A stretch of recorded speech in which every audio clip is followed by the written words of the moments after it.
আর পিতার। যদি কেউ এটা বলে যে সেই ব্যক্তির পরিচয় হলো সে খুব সুন্দর, তাহলে সেই পরিচয় হলো তার রূপের, সেই ব্যক্তির নয়। বাস্তবে পরিচয় কি?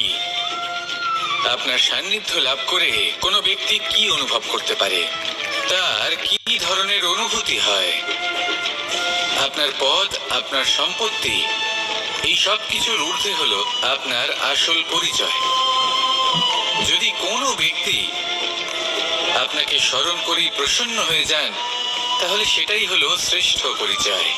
তাই এই সংসারে নিজের শ্রেষ্ঠ পরিচয় গড়ে তুলুন আর আমার সাথে ভালোবেসে বলুন, রাধা রাধা। এগুলো হলো নিম পাতা।